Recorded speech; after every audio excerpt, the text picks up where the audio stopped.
What's going on, guys? James from Bolt Bros here. Hey, just kind of wanted to bring up an article that I saw from the Los Angeles Times, just talking about after the beatdown we took from the Jacksonville Jaguars. It's tough to be able to watch that game in a lot of different ways. Bottom line, it was embarrassing to see what happened to the Chargers. Just like what Drew Tranquil said, the defeat was embarrassing, and the Jaguars whooped our tails. So it's a tough game to watch, and it is a concerning, extremely concerning game to see something like that. When you know you have a team that's very talented, when you have guys out there that are putting their health on the line, they're trying to put everything out there and find a way to win. Guess what? What do we do? We just lay an egg and get destroyed. The thing about this article that I wanted to point out is, as a positive from this whole thing, I know it's only week 3.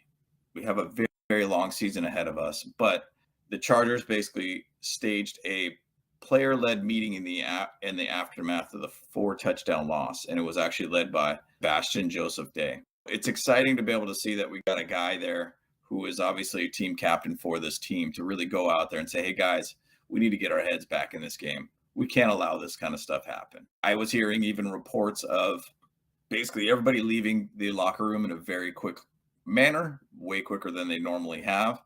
Not people hanging around at all.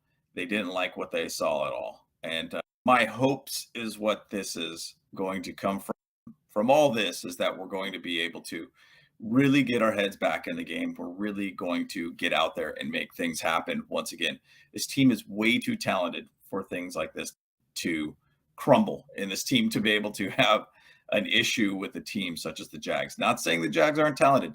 I was fearful of this game because Doug Peterson's a very good coach, and he coached those guys up really well. And to be honest, they whooped our tail. Hey, hats off to them and everything.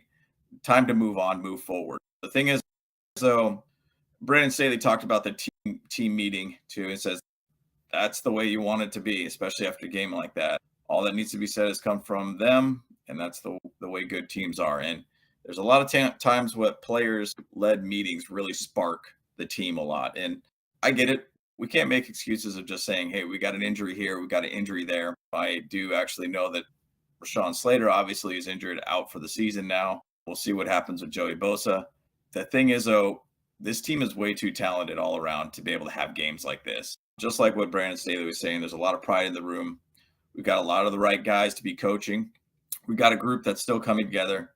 This is just one game in the NFL, and I get it.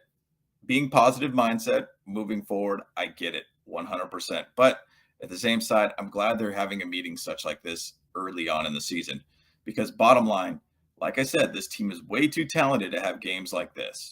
This is a bad game to be able to see this happen. So one thing that I did read too on the Twitterverse was he was actually worked for the Chargers some years ago. He was talking a little bit about that there is a lot of rumblings going on within the Chargers, and there's some players that are not being bought into systems and what the message is being pushed across. So way I'm hearing that is some of the leaders that are within this organization, not necessarily players, maybe there is a little bit of players kind of bumping heads, but it sounds to me more like there's a coach or a couple coaches that might be bumping heads. He was not saying it's Brandon's, but he's basically saying that there is a chance that something could be going on internally, that people are not buying into a system. So it's a scary thing to be able to see something like this. But at the same side, as fans, we kind of know we have somebody in mind that might be one of those guys that needs to move away and move on.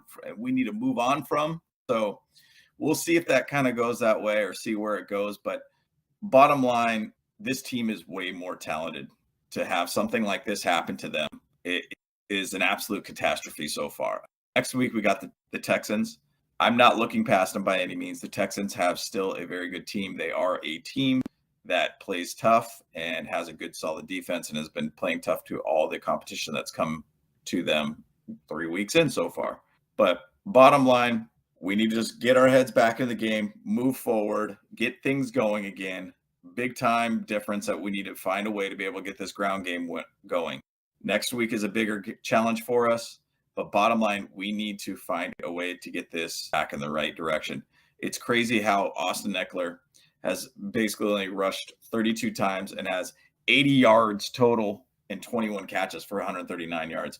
0 touchdowns. That is not going to work for a guy that has basically been here last year, 20 total touchdowns, not even 1 touchdown going into week 4. This team offensively needs to find a way to be able to offensively figure itself out.